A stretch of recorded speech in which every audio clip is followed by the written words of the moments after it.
Assalamualaikum warahmatullahi wabarakatuh. Waalaikumsalam warahmatullahi wabarakatuh. Selamat pagi anak-anak, bagaimana kabarnya semua? Pagi Alhamdulillah. Pak.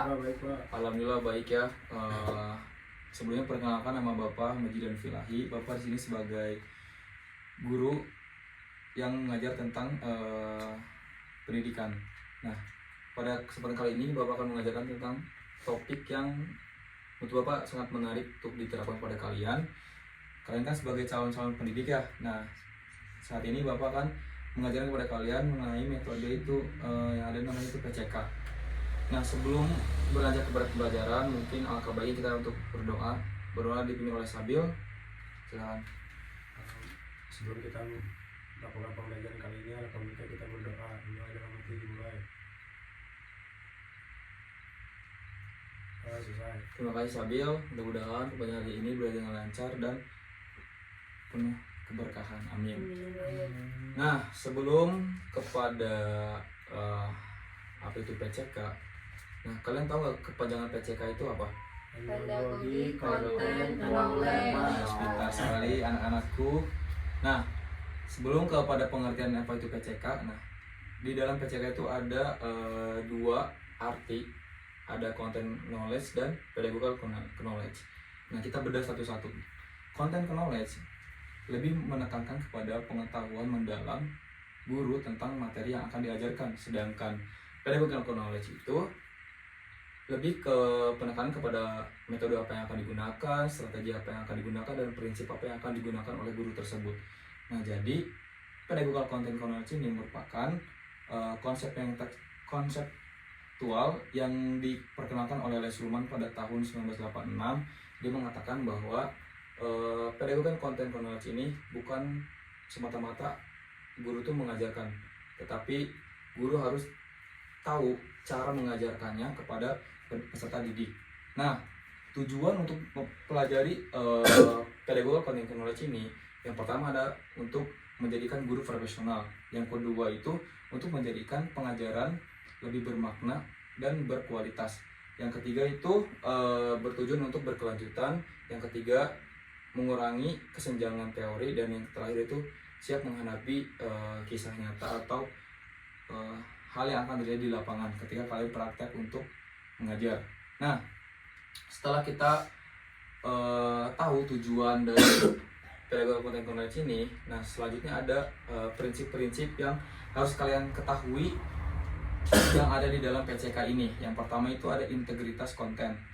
Nah, lalu selanjutnya ada spesifitas topik yang akan disampaikan ke peserta didik. Lanjut selanjutnya ada antisipasi miskom kepada siswa. Seperti contohnya kalian harus menyampaikan apa tujuan kalian mengajar di kelas tersebut atau kepada peserta didik. Lalu yang terakhir itu ada refleksi atau umpan balik. Seperti kayak kalian setelah pembelajaran berakhir, kalian memberikan atau mempertanyakan refleksi kepada peserta didik apa yang telah didapat oleh si peserta didik tersebut. Nah, untuk menerapkan pedagogical content knowledge ini perlu langkah-langkah yang harus kalian ketahui. Nah, langkah-langkah yang harus kalian ketahui, yang pertama itu ada menganalisis kebutuhan. Nah, seperti kalian harus menganalisis kebutuhan siswa tersebut. Siswa butuh apa dan kalian harus memenuhi kebutuhan siswa tersebut. Lalu memilih media. Nah, memilih media ini harus sesuai dengan kebutuhan siswa juga. Kalian jangan memilih media yang tidak sesuai dengan kebutuhan siswa tersebut. Lalu selanjutnya ada refleksi. Seperti yang saya sudah sampaikan sebelumnya, kalian harus di akhir pembelajaran itu ada refleksi agar mengetes atau mengetes kemampuan siswa apa yang telah didapat di pembelajaran tersebut. Lalu terakhir ada evaluasi. Evaluasi sangat penting, mau di pembelajaran ataupun di hal-hal yang lain tuh evaluasi sangat penting untuk penilaian agar pelaksanaan selanjutnya itu berjalan tidak seperti yang sudah-sudah. Nah, setelah gimana kalian sudah paham apa itu pedagogical content knowledge? Nah, setelah kalian memahami apa itu pedagogical content knowledge, nah Bapak akan melakukan simulasi kepada kalian semua. Nah, di mana ini bertujuan untuk mengetes atau kalian sepaham apa mengenai penerapan pedagogical content knowledge ini. Nah, Bapak akan membagikan kartu peran kepada kalian semua. Ini kalian semua harus maju ke depan untuk mengambil kartu prakerja. Di sini ada siswa dan ada guru. Oke? Ya, Paham? Pak. Paham, Pak. Oke, silahkan maju. Aduh. Oke, silakan dibuka. Kalian dapat apa? Nggak bisa dibuka, Pak. Ada yang kesulitan? Saya, Oke. Kalian dapat. Ini nggak bisa dibuka. Kansa dapat sebagai siswa. Oke, Yeay. berarti ada yang bakal dapat sebagai guru. siswa juga, Pak. Saya, Pak. Ada yang dapat guru. dong. Nah, Ya, ini kok ini kosong? enggak, Nuriman sebagai guru. Nah, Bapak ingin Nuriman maju ke depan dan Bapak sebagai siswa melihat sampai mana pemahaman Nuriman mengenai pedagogi konten inovasi. Oke, silakan Nuriman. Salam, salam.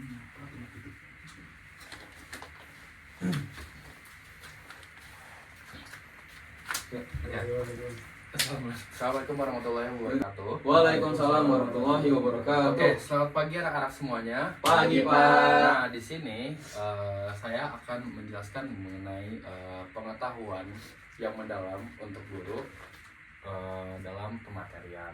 Nah, di sini yaitu ada metode dan juga strategi, dan juga yang terakhir itu ada Kansa, tahu yang terakhir apa? Media dan juga prinsip. Oke, mungkin sekian dari saya, kurang lebih mohon maaf. Wassalamualaikum warahmatullahi wabarakatuh. Waalaikumsalam. Utama buat Nuriman. Oke. Terima kasih buat Nuriman Gunawan telah mempraktikkan apa yang telah didapat pada pembelajaran hari ini. Nah, untuk penutupannya mungkin Bapak ingin merefleksi kalian, berikan satu kata apa yang kalian dapat di pembelajaran hari ini. Oke, mulai dari Sabil, Konten Pak. Atta, Pengetahuan guru. Keterampilan. Pedagogi. Oke. Nah, setelah kalian memahami apa saja yang ada dalam pedagogi content knowledge ini bisa kalian terapkan pada praktek mengajar kalian yang akan nanti kalian rasakan pada saat terjun ke sekolah-sekolah maupun SMP maupun SMA. Nah, untuk tugasnya kalian harus membuat praktik mengajar, mau itu lewat video ataupun Zoom kepada rekan-rekan kalian, nanti dikumpulkan di Google Drive. Oke, paham semua? Oke, terima kasih.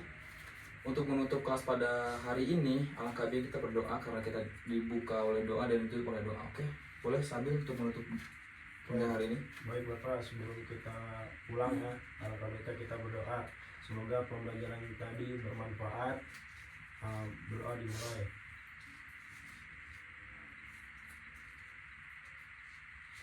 Doa selesai Pak. Oke, terima kasih Sabil. Mungkin sekian dari saya. Nanti kita ketemu lagi minggu depan. Wabillahi taufiq wal hidayah. Wassalamualaikum warahmatullahi wabarakatuh. Waalaikumsalam.